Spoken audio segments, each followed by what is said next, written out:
In the history of warfare, battles are usually won with weapons, strategy, and manpower. But sometimes victory depends on something far more powerful than tanks or guns: deception. During World War II, one of the most important operations was not a battle at all. It was a masterclass in psychological warfare, intelligence manipulation, and strategic deception. This operation changed the course of history without firing a single shot. By 1944, the Allied forces were preparing for one of the most dangerous military missions ever attempted: the invasion of Nazi-occupied Western Europe. The Germans knew an invasion was coming. The only question was where and when. If they guessed correctly, the invasion could fail before it even began. The Allies needed a plan. Not just a military plan, but a deception so convincing that it would fool the most powerful army in Europe. That plan became one of the most ambitious intelligence operations ever created. The operation was designed to convince Adolf Hitler and the German High Command that the main invasion would not happen in Normandy. Instead, they were led to believe the attack would strike further north in the Pas-de-Calais region, the shortest crossing from Britain to France. This area was strategically logical, which made the deception even more believable. To make the illusion real, the Allies created an entirely fake army group. They gave it a name, a commander, and even a headquarters. This imaginary force appeared massive, powerful, and fully prepared for invasion. Inflatable tanks were deployed across southern England. Wooden aircraft were positioned on airfields. Fake radio transmissions were broadcast to simulate military activity. Soldiers moved around in patterns designed to be observed by enemy intelligence. Even dummy landing crafts were constructed to complete the illusion. But physical deception alone was not enough.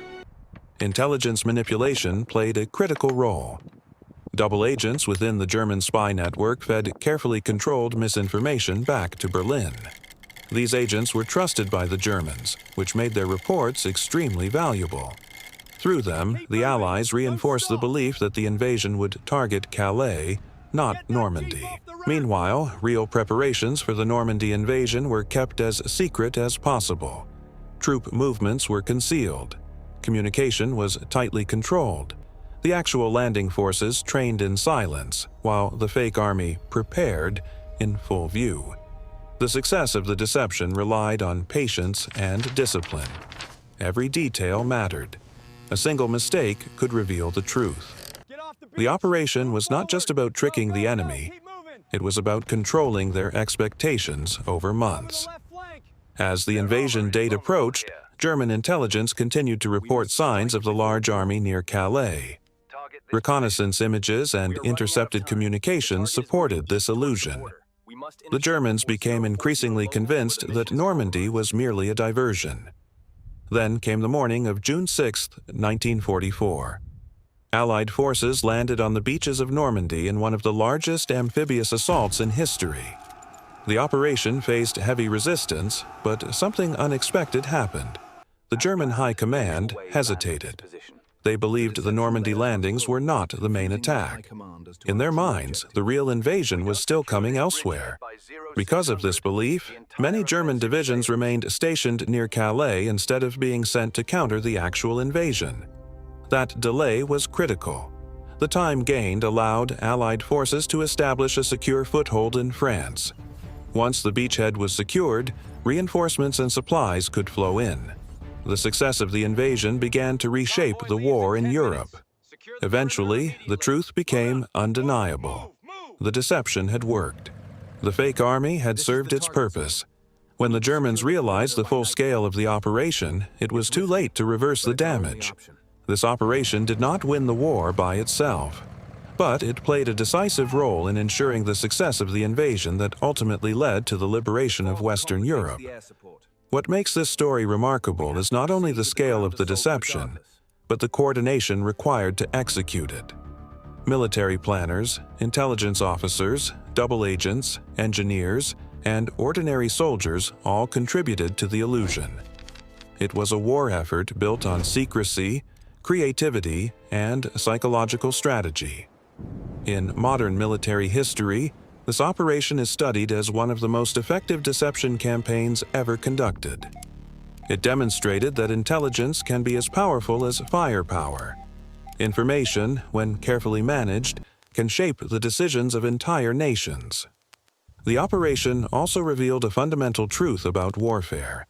Leaders act based on what they believe to be true. By controlling those beliefs, you can influence outcomes without direct confrontation. Today, historians still analyze how the deception succeeded so completely. It required not just a clever idea, but perfect timing and flawless execution. Every fake tank, every radio signal, every controlled leak contributed to a single strategic objective.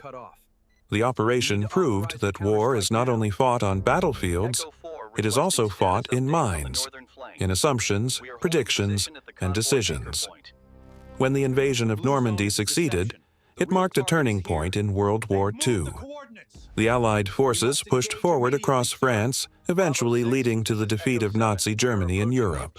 And behind that victory stood one of the most extraordinary intelligence operations in history. It remains a powerful example of how strategy and deception can change the course of global events. In the end, the greatest weapon was not steel or gunpowder. It was belief, carefully shaped, carefully managed, and perfectly delivered. And that belief helped alter the future of the world.